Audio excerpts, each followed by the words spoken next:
Reconoce a los tres. Sigue en shock y dijo, me violaron. Dijo, me violaron. El derecho penal, ¿a qué se le llama la prueba diabólica? A la prueba casi imposible, que le exiges tú una carga de la prueba. Ejemplo, el paciente tiene que demostrar que el médico se equivoca. Entonces, ¿cómo el paciente está en condiciones de demostrar que un médico se equivoca? A eso le llamas prueba diabólica. En este caso, la discusión es si hubo consentimiento y no hubo o no hubo consentimiento. Y por la información del abogado, el abogado señala que la señorita en un primer momento dijo no recordar, porque se sentía, seguramente estaba en una situación de inconsciencia, y que poco a poco está recordando con el apoyo de un psicólogo. A ver, vamos a tratar de utilizar la teoría que tú tanto has utilizado durante toda una vida, la teoría de los casos. La señorita comienza a tener sexo con dos jugadores, consentidamente. Presencian tres, salen esos tres de la escena, se queda con dos. Aparentemente se niega a determinada práctica sexual, es forzada a tenerla y la señorita dice que estaba bajo los efectos del alcohol, que fue forzada y terminó sangrando. Hay una persona más en la habitación, es la amiga, pero la amiga no está mirando, la amiga está en el baño, no hay contacto visual, solamente hay un tema auditivo. Ella se baña, se limpia, ya no hay resto seminal. La denuncia se hace 3 días después. Ya no cabe dosaje etílico. No hay esquimosis, no hay hematomas, acaso restos seminales en la truza de ella.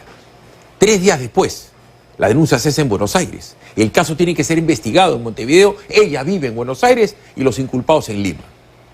La verdad es que ella, en términos teóricos, en la teoría de los casos, valga la redundancia, es complicadísimo demostrar esto. Tiene un caso muy complejo, como tú bien describes. Como mismo ha señalado su abogado, el caso debería conocerse inicialmente en Uruguay. Ha dicho que en la primera declaración no dio ninguna información porque aparentemente todavía estaba bajo los efectos de un estado de inconsciencia que bien has marcado tendría que probarse.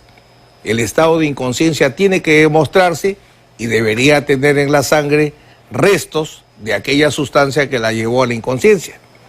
El segundo tema es que la amiga hasta ahora no ha declarado. Y es un tema central, efectivamente. Además, está la llegada de ella a la habitación, que es la suya. ¿En qué estado estaba? Caminaba de manera normal, somáticamente estaba. Ojalá haya cámaras que pudieran ayudar. No, el hotel tiene todas las cámaras. ¿No? O sea, por la calidad del hotel es evidente. Correcto. Pero a su salida, ¿no es cierto? ¿Cómo sale ella? ¿En qué estado sale? ¿No es cierto? Entonces, lo que quiero que la gente entienda, de lo que vamos a hablar contigo, porque tú eres especialista en derecho penal y has estudiado evidentemente criminalística, como Arriola también, porque él es sabelón, ¿eh? Arriola le decía aparte sabelón, que es abogado también. Es abogado también, sabido es. El tema es que acá la gente, por el escándalo, se está olvidando de algo. Los delitos se tienen que probar. Todo el mundo es inocente hasta que se pruebe lo contrario. Hablamos con el abogado de la señorita, cuyo nombre todavía no se sabe. Nadie ha leído el atestado. Todo lo que ha circulado en redes no es un atestado. Tú fácilmente lo lees, te das cuenta que no implica, porque lo típico es, diga usted, su general de ley, César Nakazaki, chiclayano, hincha universitario de deportes, divorciado, tantos hijos, tantos... Eso no existe. ¿Pero qué te parece si escuchamos al abogado? Correcto. Y después seguimos contigo? Veamos. Ella los recuerda a los tres. Reconoce que los tres abusaron sexualmente de ella. Ella reconoce a los tres. Sigue en shock y dijo, me violaron. Dijo, me violaron. El encuentro no se produce en la habitación de los futbolistas. Se produce en otro piso y en la habitación que había rentado la amiga de mi patrocinador. La joven cuya identidad... Han habido múltiples casos. Algunos salieron culpables, otros inocentes, pero se tiene que probar de manera indubitable el tema de la violación. La tipificación, como me enseñó el señor, es un cubo entrando en un cuadrado. ¿Cuál es el intercriminis de esto? ¿Dónde está la decisión criminal, el acto preparatorio, la ejecución del crimen, los actos de encubrimiento? ¿Cómo los podría explicar esto forensemente ante su mentor, el doctor Santos Quiquisola? Un gran juez. Aquí lo que hay que analizar es lo siguiente. Está establecido que dos ciudadanas de Argentina deciden viajar a Montevideo, aparentemente costeando los gastos, en León. Cada una tiene su habitación y las relaciones sexuales se habría desarrollado en la habitación de ellas. La discusión es si el consentimiento alcanzaba a tener o no relaciones sexuales con 3 personas. La discusión es si hubo o no hubo consentimiento. El testimonio de la víctima necesita estar corroborado. No importa víctima de qué delito. Si ella tiene lesiones físicas compatibles con una agresión sexual, está armado el caso. El abogado, levanto la mano, profe, dice secuelas. No sabemos si físicas o psicológicas. Piel rasgada, hematoma, esquimosis. Acaba de decir que son lesiones que no podrían tener ninguna explicación, tratando de dar a entender que son fruto de una práctica sexual impuesta, ¿no? Estamos en una clase de derecho, con un set de televisión. Cuando uno contrata una prostituta, es un contrato de hacer, pero puede haber cláusulas de no hacer determinado tipo de sexo. Es correcto. ¿Correcto? Todo eso tiene que ser previamente concertado. No le puedes meter una adenda a la situación en la mitad del camino, pero además bajo la ingesta del alcohol. Ahí es fundamental determinar el tipo de acuerdo. Porque si las dos damas aceptan ir de Buenos Aires a Montevideo y están en el hotel pagadas por Zambrano, ese acuerdo de qué naturaleza era. Hablaban además de shopping, ¿correcto? Entonces, digo esto ¿por qué? Porque esto es lo que se va a argumentar en el juicio. Ella ya dio su teléfono. Aparentemente Zambrano ha tenido llamadas de terceros o de cuartos. Lo que quiero decir es que en la probanza la señorita lo tiene muy cuesta arriba. Por eso porque ha debido denunciar en el mismo día y en Montevideo. No necesariamente, porque una víctima de violación sexual sufre un estrés postraumático. Correcto. Y aparece al siguiente día. Y a veces un buen tiempo. A ver. Y se demora la persona. Pues, tenemos su testimonio. Hay que verificar a través de los médicos forenses, que hay muy buenos en Argentina, a qué se refieren las lesiones a las cuales hace referencia el abogado. Claro, porque el examen es en Argentina, ¿correcto? Es correcto. Tienes que compatibilizar ese resultado con una agresión sexual. Si es que está hecho de una manera forense, no es cualquier médico. Entonces, un médico forense puede desbaratar eso en Montevideo. Tiene que ser un médico legista experto en sexología forense. La señorita dice que no se acuerda. Ahí viene un tema que debilita su testimonio. Por eso decía, el testimonio de la denunciante no es suficiente, más aún si ella dice ser víctima de un estado de inconsciencia. Eso requiere otro tipo de probanza. ¿Qué le dieron?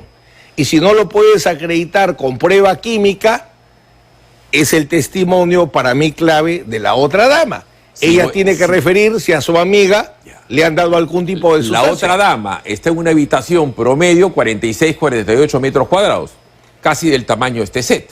Está en el baño porque no logra tener contacto visual con el tema.